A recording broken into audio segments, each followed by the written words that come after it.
नमस्कार दोस्तों, Gurukul of politics पर आपका स्वागत है। मैं हूं आपका दोस्त धर्मेंद्र कंवारी और काफ़ी दिन बाद आज फिर से हमारे साथ हैं कॉमरेड इंद्रजीत सिंह जी। नमस्कार कॉमरेड साहब, स्वागत है आपका। जी धन्यवाद। और आप बड़े ही शुभ अवसर पे आए हो। भारत ने इतनी बड़ी डील हो गई है अमेरिका के साथ और भारत के दिन अब बदलने वाले हैं। डंका बज रहा है दुनिया में, डंका बज रहा है। ये अलग बात है, बजा ट्रंप रहा है भारत का डंका। तो इस शुभ मौके पे जब अमेरिका ने हमारे जो 5% टैरिफ होता था किसी दौर में टैक्स, वो हम 18% तो कम से कम देंगे और अमेरिका के उत्पादों पे अब हम उनको 0 टैरिफ में देंगे।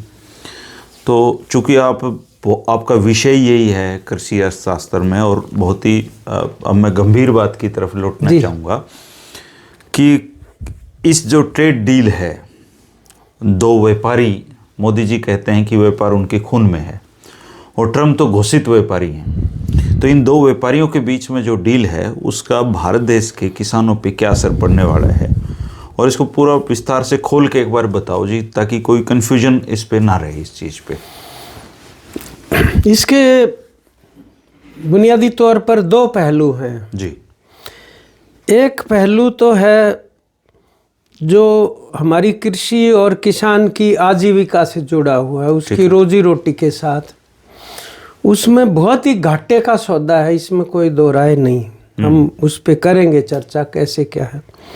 दूसरा है इसका एक राजनीतिक पहलू, मतलब हमारे देश की संप्रभुता, हमारा यहाँ का जनतंत्र, हमारे देश की गरिमा,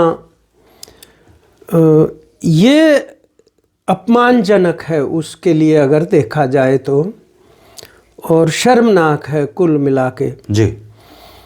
कि आप ये देखिए कि भाई इतने दिन से बातचीत चल रही थी और उतना समय लगा, 1.5-2 महीने पहले ट्रंप ने तो यहाँ तक कह दिया था कि अब भारत के साथ हमारे समझौता होने के दरवाजे बंद हो चुके हैं। आपको ध्यान होगा। ध्यान है जी। और उसके बाद उसने कहा कि आइदर माई वे और हाईवे, या तो मेरे हिसाब से करो या सड़क पे चलते बनो।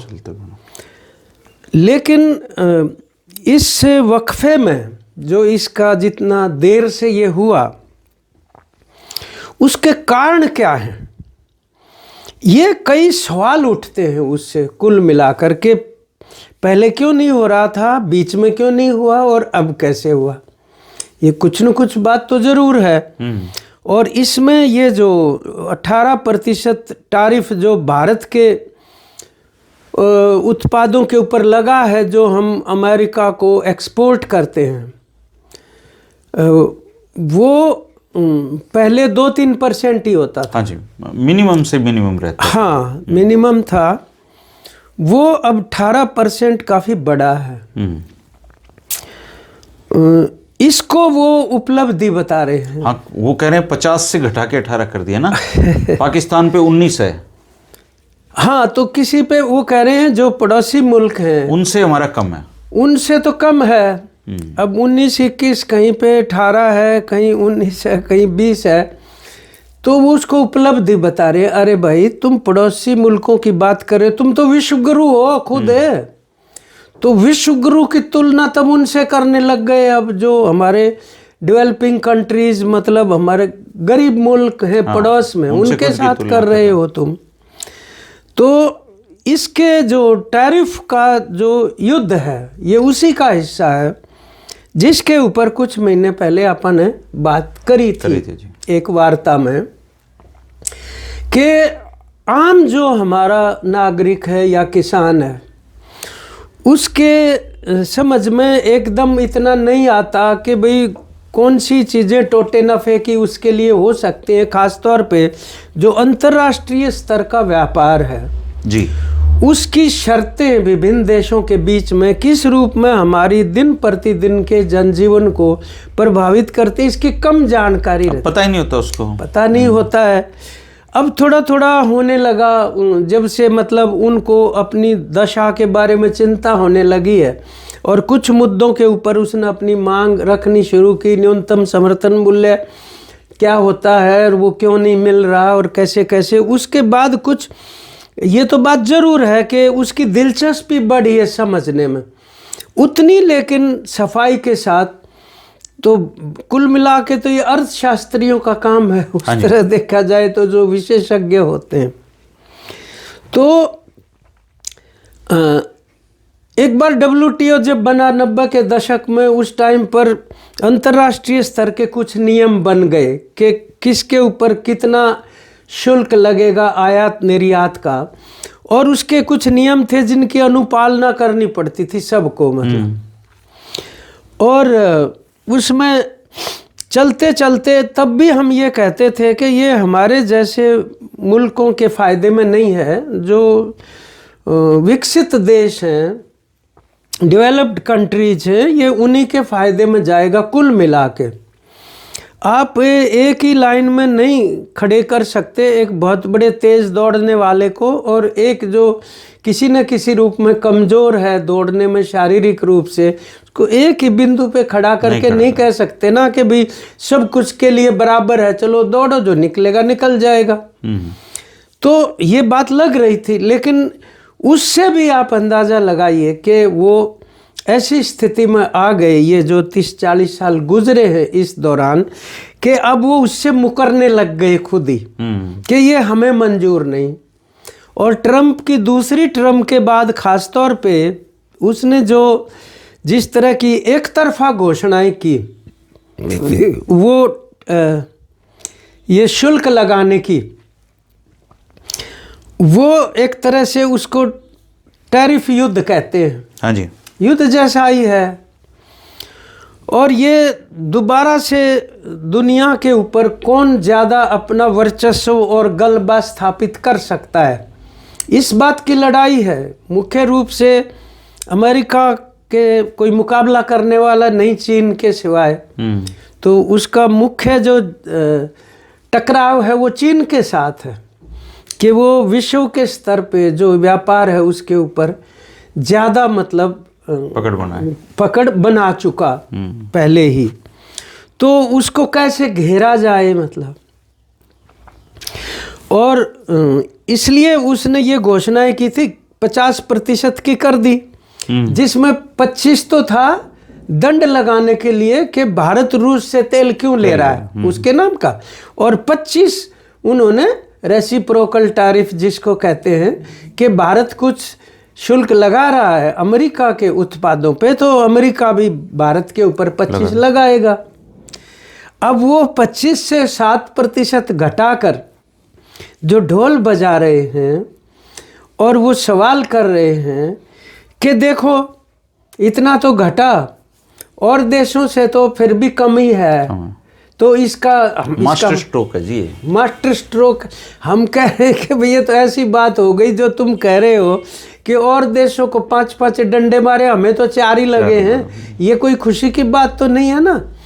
आप ये बात ठीक है कि तात्कालिक तौर पे आप रास्ते खोजने के चक्कर में इस प्रकार की सौदेबाजी कर रहे हो कि कभी इधर करेंगे कभी, अब वो इस बात के लिए भी प्रधानमंत्री मोदी की तारीफ कर रहे हैं, माला पहना रहे हैं, संसद माला पहना दी, भारत माता की जय, और उनसे ये कह रहे हैं कि मोदी की दोस्ती है इस वजह से ये हो गया उनके साथ। साथ में ही कहते हैं क्योंकि यूरोपियन यूनियन के साथ और रूस के साथ हमारे कुछ बातचीत शुरू हो गई, इस दबाव में हुआ है। इसका मतलब अब आप रशिया का तेल नहीं खरीदेंगे, जो ट्रंप बोल रहे हैं, वहाँ की मीडिया बोल रही है, साफ तौर पे कह रहे, उसने तो अपने ट्वीट में ही लिख दिया। इस किस्म की बातें मतलब कह रहे हैं कि 140 करोड़ जनता की तरफ से हम जो है राष्ट्रपति ट्रंप का और अमेरिका का धन्यवाद करते हैं। 140 करोड़ को तुम गुमराह कर रहे हो, ये भी तो देखो। आपका संसद चल रहा है, संसद से छिपा के कर रहे हो। इसकी घोषणा जो है वो ट्रंप रात को कर रहे हैं अपनी तरफ से, और उनका जो ट्वीट है और आपका जो ट्वीट है प्रधानमंत्री मोदी का, उसमें बहुत बड़ा अंतर है। वो कह रहे हैं ट्रंप के 500 बिलियन डॉलर का माल भारत आयात करेगा अमेरिकी उत्पादों का। अब 500 बिलियन डॉलर का मतलब हो गया 45 लाख करोड़ रुपए।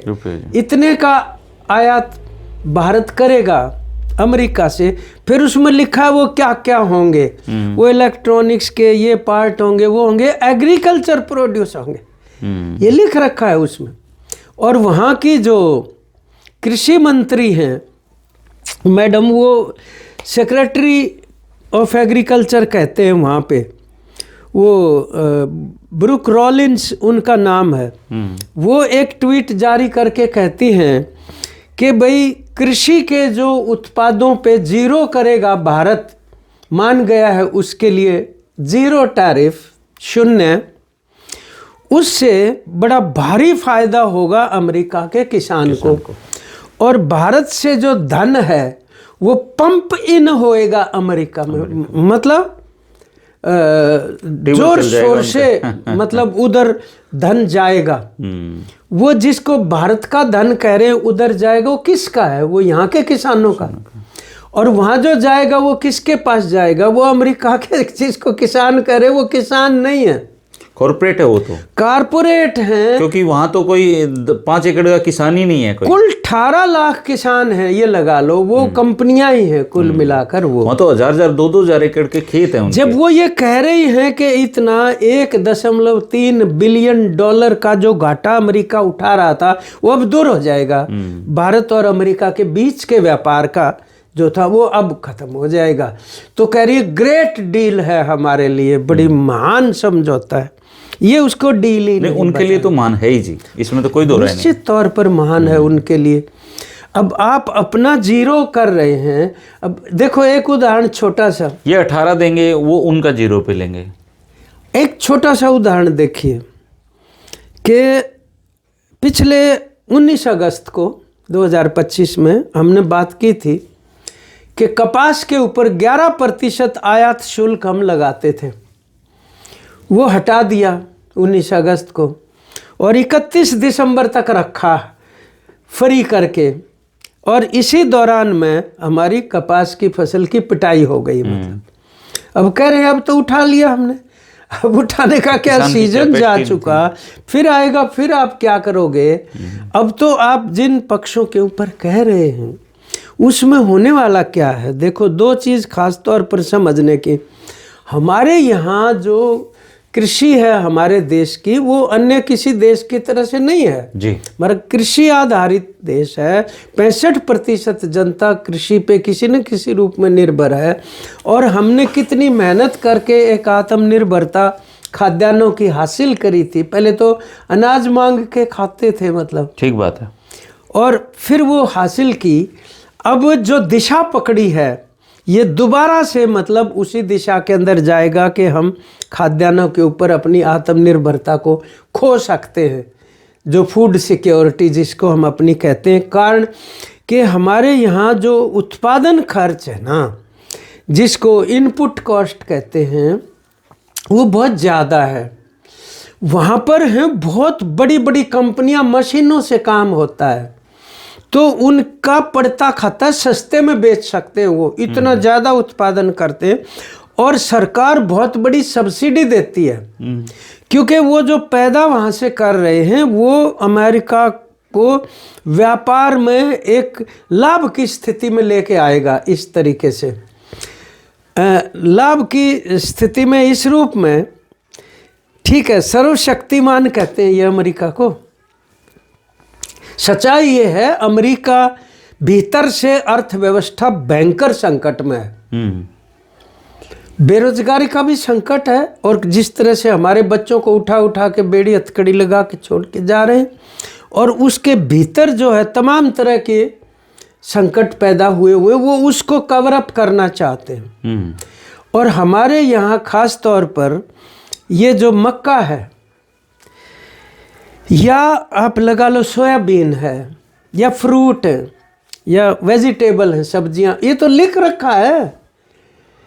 वो कृषि मंत्री वहाँ की कह रही हैं वो चीज़ें यहाँ आएंगी। अब वो चीज़ अमेरिका कितना मतलब हताशा में है इन चीज़ों को बेचने के लिए। पहले वो चीन में भेजते थे ये चीज़ें, सोयाबीन और मक्का। चीन ने उनका आयात बंद कर दिया क्योंकि वो धमकियां दे रहा था, ठिकाने लगाने के लिए बंद कर दिया। अब उनको नई मार्केट की तलाश है। वो भारत है, वो तो यहाँ ढो देंगे वो हमारी मार्केट के अंदर, इन सस्ता देंगे, कराएंगे, सस्ता पड़ जाता है उनको। वहाँ सब्सिडी, हमारे यहाँ सब्सिडी है नहीं, कुल मिला के ना MSP ये दे रहे, सब्सिडियों को घटा रहे, खाद की कीमतों को बढ़ा रहे हैं निरंतर वो घटा के। तो ऐसी स्थिति में हमारी उनके साथ कोई समकक्ष या बराबरी की स्थिति नहीं है कि भी कुछ चीज़ों पे उनको फ़ायदा हो जाएगा, कुछ पे हमें फ़ायदा हो जाएगा। ये तब होता है जब दो बराबर के लोग मुल्क हों उस तरीके से। तो इस दृष्टि से वो हमारी जो आजीविका है किसान मजदूरों की, या हमारा पूरा का पूरा देहात, उसके पेट पर लात मारने वाली बात है। और ये 6 महीने तक जो इंतज़ार करवाते रहे, उसी 6 महीने में हमने लगातार संयुक्त किसान मोर्चा की तरफ से बार बार ये चेतावनी दी कि अमेरिका या दूसरे देश, हमें यूरोपियन यूनियन के साथ जो किया है अभी, उसमें भी घाटा है हमें, इसमें भी कोई दो राय नहीं। लेकिन हम ये लगातार कहते रहे कि ये बर्दाश्त नहीं होगा। इसीलिए 15 अगस्त को प्रधानमंत्री ने लाल किले पर ये कहा कि मेरे को पर्सनल तौर पर कोई भी राजनीतिक कीमत चुकानी पड़े, लेकिन भारत के किसानों के हितों के ऊपर किसी प्रकार का समझौता नहीं होगा। मैं तो उसी दिन समझ गया था कि कोई समझौता होगा। ये एक्चुअली में मोदी जी मतलब जो कहते हैं ना उसके अपोजिट करते हैं हमेशा। मतलब अभी भी यही हो रहा है, जो किया है उससे अपोजिट बोल रहे हैं वो मतलब। और वो जो कह रहे थे ये बात, इसीलिए कल जो रात को वो संदेश देने के लिए आए हैं वाणिज्य मंत्री पीयूष गोयल, इस तरह का बहुत कम होता है। तो कह रहे हैं कि देश की तरक्की राहुल गांधी ने रोक रखी है। कितनी गालियां निकाली हैं वो, मतलब एंटी नेशनल बता रहे वगैरह वगैरह। और वो कितने बार कह रहे हैं कि किसान को और पशुपालक को मतलब हम बचाएंगे। भाई तुम अगर उनको बचाओगे तो कृषि उत्पाद नहीं आएंगे, वो जो उन्होंने लिख रखा है और कृषि मंत्री कह रही हैं, तो कह दो तुम झूठ है कि ऐसा कुछ भी नहीं हुआ। उस पर नहीं बोल रहे जी कुछ। अब इतने रणनीतिक महत्व के निर्णयों को ट्वीट से बताना होता है क्या कि वो ट्वीट जारी कर रहा है, प्रधानमंत्री ट्वीट जारी कर रहा है? नहीं, कहीं भी आप देखिए, अभी पीछे EU के साथ इन्होंने जो की थी उसमें दोनों देशों के जिम्मेदार, मैडम यहाँ आई हुई थी 26 जनवरी पे। ये ऐसी डील है जिसका पता लोगों को सोशल मीडिया से पता चल रहा है। सोशल मीडिया से पता चल रहा है कि डील हुआ है। और अब वो जो है गोयल साहब कह रहे हैं कि मतलब हम पूरी कोशिश रहेगी कि भारत के किसान को बचाएंगे। वो जिब दबाने लगे कि वहाँ कुछ न कुछ है, ये तो भाई शोर मचा के उसको सच्चाई को दबाने की कोशिश करो। ये है जो मसला ज़्यादा घातक है इस तरीके से, जो हमारी संप्रभुता के साथ, हमारी विदेश नीति के साथ पर। और आप देखिए तेल का मसला बीच में आ गया। तेल तो साफ कह दिया जी कि हम रूस से तेल खरीदेंगे नहीं। हमारा तेल इन्होंने ईरान से बंद करवाया, अभी वो रूस से बंद करवा रहे हैं। अब वेनेजुएला से आएगा। और वेनेजुएला से पहले भारत तेल लेता था, आपको ध्यान होगा। अमेरिका ने भारत के ऊपर दबाव डाल के वेनेजुएला से तेल खरीदना बंद करवा दिया। अब जो कि वहाँ हस्तक्षेप करके और वो तेल की कंपनी को अपने प्रभाव में लेने के चक्कर में अब वहाँ से तेल बेचेंगे। ये देखो, अब कह रहे हैं वहाँ से खरीदो, पहले वहाँ से बंद करवाता। तो हम क्या हैं, हम 140 करोड़ का मुल्क, हम कुछ है कि नहीं, मतलब वो कुछ भी किसी टाइम पर भी कह दे। ये इस तरीके की एक स्थिति है। देखो ये एक रणनीतिक चीज़ है, इसका ताल्लुक हमारी जो विकास की रणनीति से है जी, कुल मिलाकर। कि आपको ये पता है कि दुनिया के अंदर मतलब दोबारा से गठजोड़ बनने लग रहे हैं। हम और कहीं भी नहीं है जी। पहले ये अंदाजा नहीं था कि यूरोपियन यूनियन एक खेमा इस तरह से बना लेगा। अब यूरोपियन यूनियन जो पहले इतना ज़्यादा चीन के खिलाफ था, वो चीन के साथ अपनी बातचीत शुरू खोल रहा है। और अमेरिका कहीं ना कहीं दूसरों से साथ था, और चीन और रूस भी आपस में अपने व्यापार के अंदर समझौता कर रहे। लेकिन हमारा देश जो लंबे अरसे तक चाहे किसी तरीके की भी दिक्कतें रही हों, लेकिन विदेश नीति प्रगतिशील इस रूप में थी कि हम गुट निरपेक्षता के नेता थे। कहीं ना कहीं हम स्टैंड करते थे जी। हमारी क्यूबा से, ईरान से, वेनेजुएला से, हमारे आसपास के मुल्कों से दोस्ती थी, हमारी सोवियत यूनियन से दोस्ती थी, हम उसका नेतृत्व करते थे गुट निरपेक्षता का। फिलिस्तीन के साथ दोस्ती थी, कभी भी हमने इस बात के ऊपर वो नहीं। आज वो वहाँ से तोड़ के इजराइल के साथ कर लिया। ये जो एप्स्टीन का फाइल, इजराइल में तो नाचे भी हैं, गाए भी हैं। ये वो नाचना गाना वास्तव में क्या है, वो एप्स्टीन की फाइल में ये जो तो महाधुरत मक्कार, उसके बारे में क्या निकृष्ट बहुत ही व्यक्ति था। दरिंदा व्यक्ति है वो। उनसे तो ये सलाह लेते हैं। वो लिख रहा है कि मैंने सलाह दी थी मोदी को कि आप इजराइल जाके और ऐसा ऐसा करो, नाचो और नाचो गाओ, और वो काम बन गया। अब ये काम क्या बन गया? काम ये बन गया कि इजराइल के साथ भारत जो है अपना लिंक जोड़ के और फ़लस्तीन के खिलाफ हो गए। और ये एप्स्टीन जो है, बहुत सारे लोगों को जानकारी नहीं है, जो इजराइल की जासूसी संस्था है मोसाद, बहुत खूंखार है वो राष्ट्राध्यक्ष की भी हत्या करवा सकती है। वो कुछ भी कर सकते हैं। ये उसका एजेंट है मोसाद का। ओ एप्स्टीन। हाँ एप्स्टीन। और ये वहाँ पर उसने जो एक टापू बना के अपना निजी, और जो लड़कियां और महिलाएं वो जिस बच्चियों के साथ वो, उसमें राष्ट्राध्यक्षों को फांसता है और बहुत बड़े बड़े अधिकारियों को, मंत्रियों को फांसता है। उसके बाद उनको ब्लैकमेल करता है कि तुम्हारे फोटो, ये तुम्हारे वीडियो। अभी तो पूरी फाइलें खोली का है अमेरिका। एप्स्टीन की बहुत सारी फाइलें हमारे खुली नहीं। कैबिनेट मंत्री भारत का, उसका नाम आने लग रहा है उसके अंदर, पुरी साहब का, कि वो 3-4 बार। वो तो कह रहे हैं डिजिटल इंडिया बना रहा था। मैं तो कह रहे हैं ना, वो डिजिटल इंडिया जो बना रहा था, और वो इन कारनामों में अगर शामिल है तो मंत्री कैबिनेट का बनाने का क्या मतलब है? अभी तो पता नहीं कौन कौन शामिल है जी। जब कब धीरे धीरे फाइल आएंगे क्या पता इनका विश्व गुरु शामिल मिले। हम बात ये कर रहे हैं कुल मिला के कि ये चीज़ें भी प्रभावित कर रही हैं भारत की विदेश नीति, भारत की वाणिज्य नीति के अंदर बदलाव करने के लिए। इसका मतलब ये है कि भारत अपने आप में नैतिक रूप से इतना बड़ा राजनीतिक नेतृत्व नहीं है, दुर्भाग्य से हमारा, जो इस प्रकार के षड्यंत्रों का मुकाबला कर सके। वरना हमें तो एक वैकल्पिक विकास का रास्ता अपनाने के लिए अपने ऐसे देशों के साथ और पड़ोसी मुल्कों के साथ अपनी दोस्ती को और मजबूत करना चाहिए था। इसकी बजाय कि गुंडागर्दी करने वाला व्यक्ति, जिसने अभी 1 महीना पहले एक छोटे से देश के राष्ट्रपति, उनकी पत्नी का अपहरण करके अपने वहाँ ले गए, और वो कह रहा है अब वहाँ का राष्ट्रपति मैं ही हूँ, और वो ग्रीनलैंड भी हमारा, और कहता कनाडा को 51वां राष्ट्र बना लूँगा मैं, यूनाइटेड स्टेट्स का। उस गुंड के साथ होना हमारे लिए अच्छा नहीं है। उसका मुकाबला करने के लिए दूसरों को लामबंद करके एक बड़ी शक्ति खड़ी करने की ज़रूरत है। उस रास्ते के ऊपर चलना चाहिए था। ये कोई मतलब गर्व की बात नहीं है कि आज हम उसको डियर फ्रेंड कह रहे हैं, जो आपको पिछले महीने ये कह रहा था कि अब तो सारी संभावनाएं ही बंद हो गई हैं। तो ये एक चुनौती है।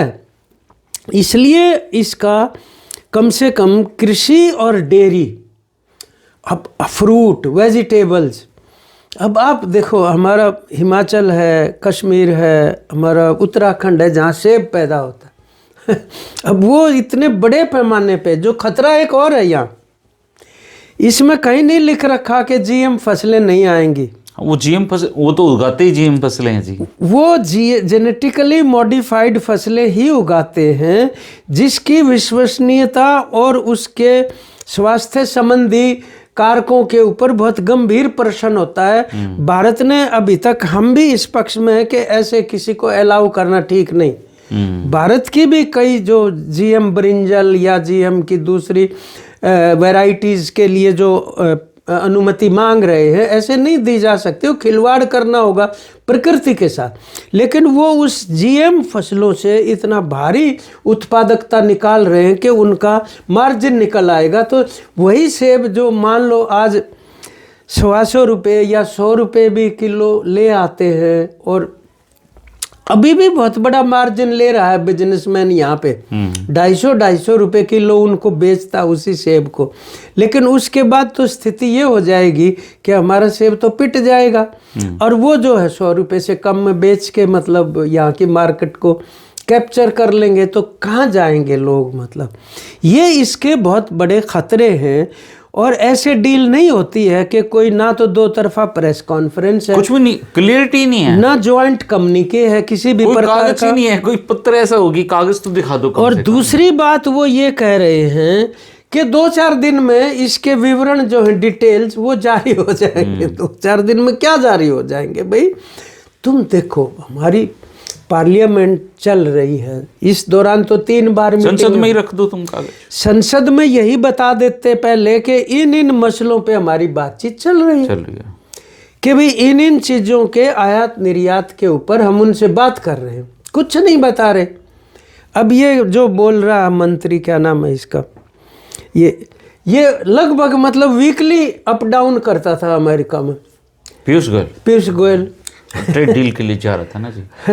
और कभी ये नहीं बताया, अडानी फंस रहा था कि भाई तुम किन मसले, अब वो उसका एक अलग साथ में कहते सिर्फ ये अडानी को बचाने के लिए कर दिया, सबका सारा खेल बचाने के लिए भी कर दिया। और कुल मिला के तो ये भारतीय जनता पार्टी साम्राज्यवाद परस्त तो है ही, क्योंकि इनको देश की आजादी, संप्रभुता, ये संविधान, उससे कोई लेना देना नहीं, उसके कंट्रीब्यूशन नहीं है, उसके विरोधी है ये वास्तव में, ना इन्होंने देश की आजादी में कोई हिस्सा। तो एक तो पहले ही उनका इस तरीके का था। अब अडानी का हित यानी कारपोरेट का हित जो है अंतर्राष्ट्रीय स्तर के ऊपर साम्राज्यवाद के साथ जुड़ गया। अब एक तरफ उनका हित है और उनके पीछे सरकार है भारत की, और इधर हमारे देश के किसान मजदूर और मेहनत कश तबके और हमारी संप्रभुता, आत्मनिर्भरता है। उन दोनों के बीच में एक टकराव खड़ा हो गया है, इसमें कोई तीसरा रास्ता नहीं है। अब इसके खिलाफ लामबंद होने के अलावा और कोई चारा नहीं। तो संयुक्त किसान मोर्चा ने इसी वजह से ये कल बोला है कि हम 4 तारीख से यानी कल से 4 फरवरी से 11 फरवरी तक एक प्रतिरोध सप्ताह मनाएंगे। इस प्रतियां फूकेंगे, इसमें प्रधानमंत्री की भी पुतले जलाएंगे कि भाई आपने ये जो है कुल मिला के सौदेबाजी इस तरीके की है, ये शर्मनाक है और ये कृषि क्षेत्र को हमारे बर्बाद कर देगी। बेरोजगारी बड़ी भयंकर ऑलरेडी है हमारे यहाँ, उसके बाद तो कोई अंदाज़ा नहीं कितनी हो जाएगी। तो इसको जो है बंद करो आप, और ये चल नहीं सकता। और जो भी तुम्हारा कुछ बचा हुआ है, नियम बनेंगे, रूल बनेंगे, और ये साफ तौर पर बोलो कि वो गलत कह रहे हैं। अगर तुम ये कह रहे हो कि इस तरह की कोई भी बात नहीं हुई है, तो तुम बता दो कि भाई ट्रंप और वहाँ के कृषि मंत्री गलत बात कह रहे हैं। ऐसी भी कोई कहने की हिम्मत नहीं जुटा रहे हैं। तो ये है एक परिस्थिति। एक चीज़ और है कामेड साहब इसमें, कि डील तो अब हो गई है, डील देर सवेर इसके शर्तें भी सामने आ जाएंगी। हाँ, लेकिन एग्रीकल्चर सेक्टर अमेरिका के लिए भारत का खोल देना, और वो भी 0 टैरिफ पे, तो ये तो तय है सर कि हम कंपटीशन में आज के दिन तो नहीं है कम से कम। तो ये क्या किसान आंदोलन का जो रिवेंज है वो किसानों से लिया गया है, या फिर हम मतलब उनकी प्रतिस्पर्धा करने लायक हो जाएंगे कुछ दिन में? रिवेंज तो कुल मिलाकर अंतर्निहित इस रूप में है, जो मैं अभी आपको बात ख़त्म की, कि भारत के किसानों के और कृषि के जो हित हैं वो कारपोरेट सेक्टर और साम्राज्यवाद के हितों से टकराने लग गए हैं। और इसमें सरकार उनकी तरफ है, ना कि भारत की जनता की तरफ। और हमारे दूरगामी जो लक्ष्य होने चाहिए उनके अनुरूप नहीं है। अब ये इस प्रकार की चीजें तो वो छोटे छोटे देश नहीं जिसको बनाना रिपब्लिक कहते हाँ थे जी, हाँ जी। कि भाई उनका कुछ मतलब वो सिचुएशन नहीं होती थी और ये विकसित देश उनको कभी भी कुछ भी कर लिया देते थे, उनकी सारी चीज़ें उनके हाथ में चली गई थी मतलब। तो रेवेंज हम इस रूप में कह सकते हैं, प्रतिशोध, तो कि उनको ये किसान और मजदूर खुद के लिए लड़ते हुए अच्छे नहीं लगते उनको।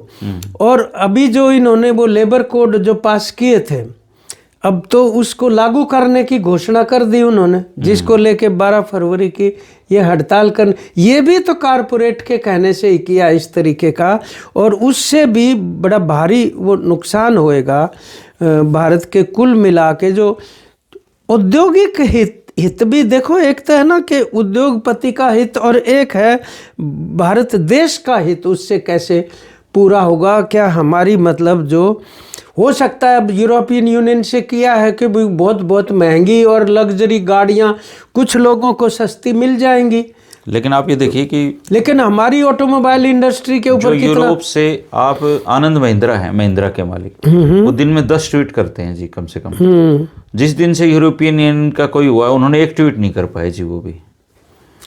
हाँ, आप ये देखिए अभी तक जितने डील हुई हैं उनमें एक भी सेक्टर ऐसा नहीं है जिसमें अडानी काम करता हो जी। उनके हितों पे कोई समझौता नहीं किया गया किसी प्रकार का, किसी भी मतलब सेक्टर में अडानी काम नहीं कर रहा जिनमें समझौते हुए हैं। तो ये चीज़ें ऐसी हैं जो लोगों के बीच ले जानी जरूरी हैं कि भाई या तो ये चीज़ें जाएंगी या फिर सरकार जाएगी। ये नहीं हो सकता कि भाई आप जनता की उपेक्षा करके, ये तो विपक्ष का भी काम है जी संसद में वो इन चीज़ों को जोरदार तरीके से वो बोलना शुरू किया है उन्होंने।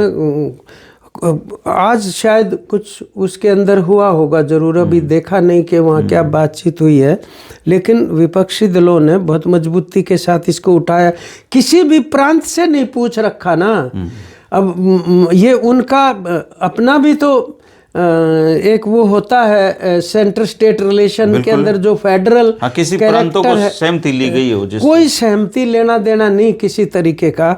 ये हर एक चीज़ के बारे में भी अब यही बात करने लगे। सीड बिल में भी कर रहे हैं, बिजली में वो कह रहे हैं अगर बिजली के निजीकरण की दिशा में आप ये कदम नहीं उठाएंगे स्मार्ट मीटर वगैरह के, तो जो उसके लिए बिजली एनर्जी सुधार के लिए पैसा मिलता है राज्यों को वो नहीं दिया जाएगा। वो जो अपने ही राज्यों के साथ इस प्रकार की सौदेबाजी और बेईमानी कर सकते हैं, तो उससे संकेत तो ये साफ है कि आप हर एक चीज़ भारत की जो भी पॉजिटिव सकारात्मक चीज़ है वही उनको ख़राब लगने लग गई है। यहाँ का लोकतंत्र भी इसीलिए संविधान के ऊपर भी एक के बाद एक वो हमले जिस तरीके से कर रहे हैं, और लोगों की जो सिविल लिबर्टीज होती हैं जेलों में डाल देते हैं। फर्क है सर, बेसिकली फर्क है। भारत में जो आम किसान है वो 4-5 एकड़ का किसान है जी।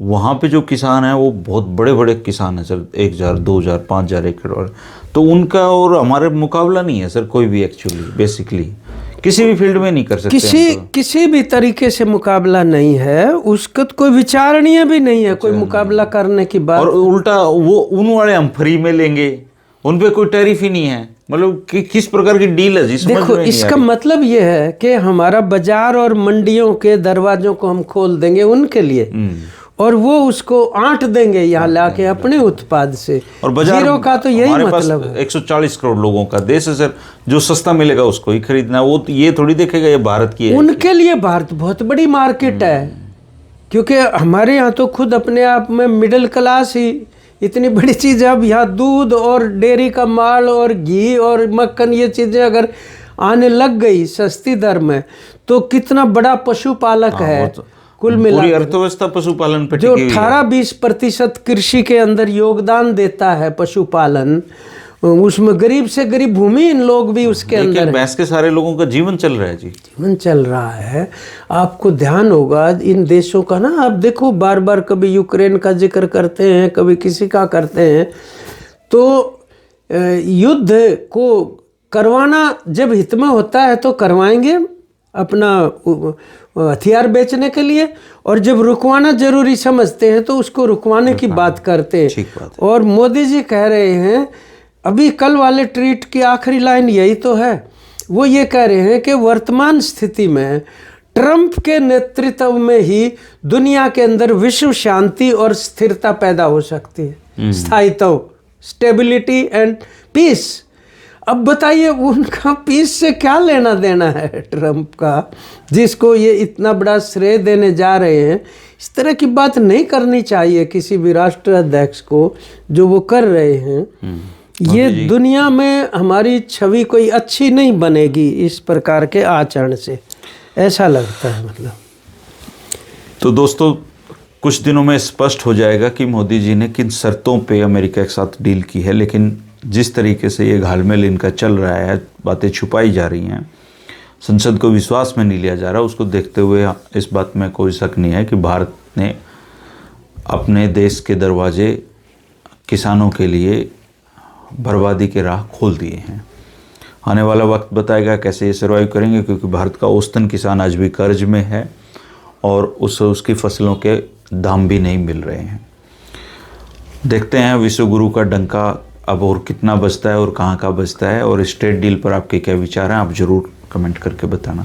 शुक्रिया, आपने जी धन्यवाद मेरी रिक्वेस्ट पे पूरा एक क्लियर ओवरऑल खाका रखा क्योंकि है। हमारा किसान आंदोलन का पक्ष भी लोगों तक जाएगा। इस बात की हमें भी बहुत मतलब और मदद मिलती है। शुक्रिया जी धन्यवाद, नमस्कार।